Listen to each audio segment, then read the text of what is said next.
far could he have gone?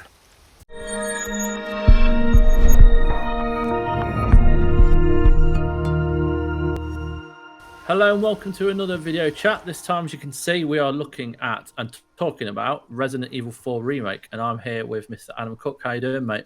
I'm brilliant, mate. You? Yeah, good, man. Yeah, there's a lot of Resi stuff going on at the minute. So I suppose we'll just dive straight in. And you got to play a short segment a few times, but quite an important moment in the game for anyone that's played it before.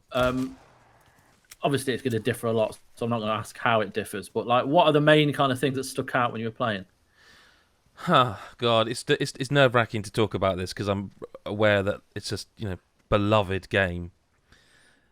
The thing is, it's beloved to me as well, so I was sort of excited to play it, but also a bit trepidatious.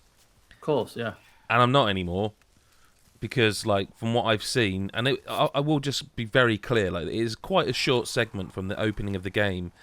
The original game. I don't know if this is the opening. I don't know how they're going to introduce the game because they do tweak stuff like they did with Resi 2.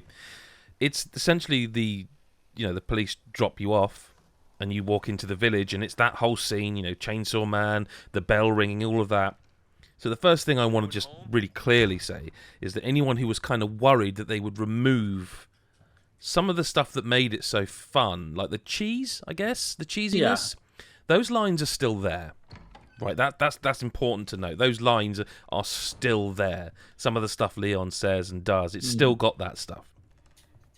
Second of all, it looks incredible. Like, Resi 2 and 3 Remake looked amazing. Yeah. This already, to me, feels like it might actually be possibly a step up. Like, in terms of that RE engine, the game I hold, really, it's Resident Evil 2. And I think Devil May Cry 5 is the best I've seen of that engine.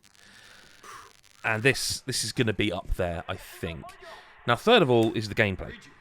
The biggest change to what I can say that I felt is there's elements of this that are sandboxy now. So even in that opening area, there feels like so many different ways to tackle what's going on.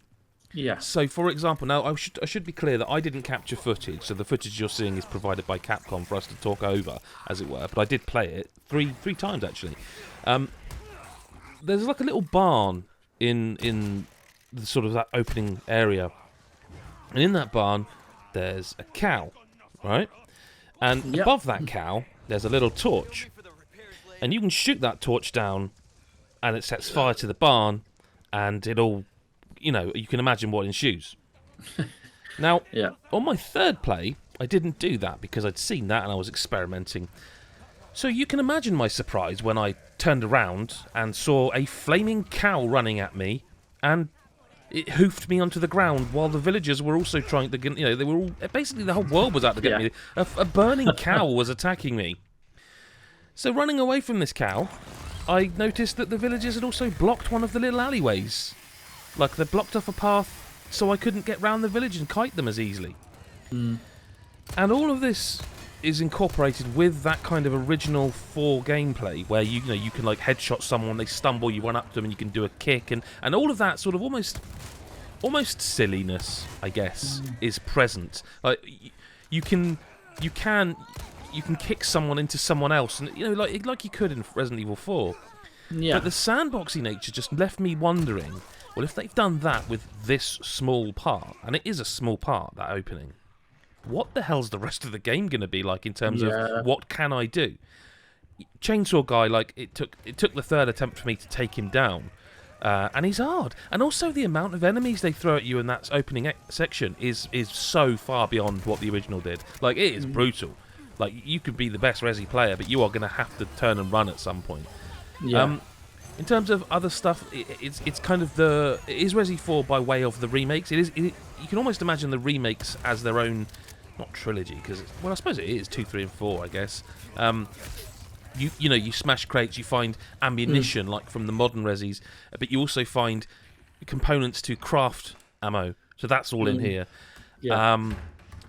One interesting thing, and I noted this with the DLC for Village when I previewed that, is that you can duck. And please in the comments if I'm wrong, I don't remember you being able to duck in Resident Evil 4. So there's that sort of stuff. The other thing, the major thing, I nearly forgot about, and I'd have shot myself if I forgot this, is that your knife has a durability to it. That I believe you can fix it, and also a parry. So when a villager comes at you with a fork, if you hit L1, you can parry that.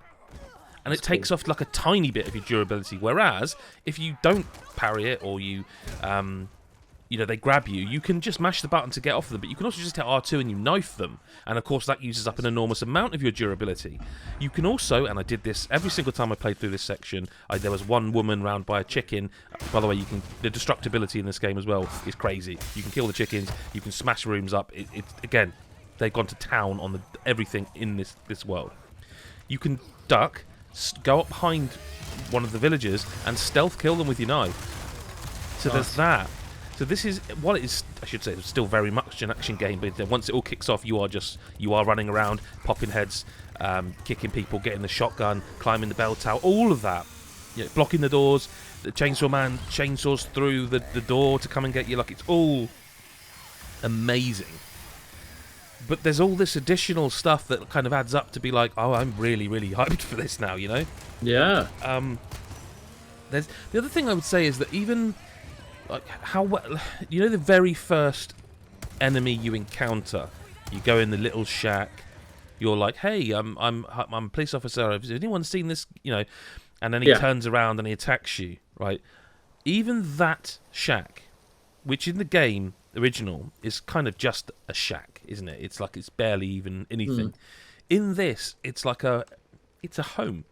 Like, it's been fleshed out to make that room not just nothing, not just a setup. Like, there's a key you have to get in that house now, and you have to unlock a door, and there's stairs you go up, and I can't remember if there were stairs in the other. I think there was. I think you could go upstairs in the original in that one, but look, it's like a bigger.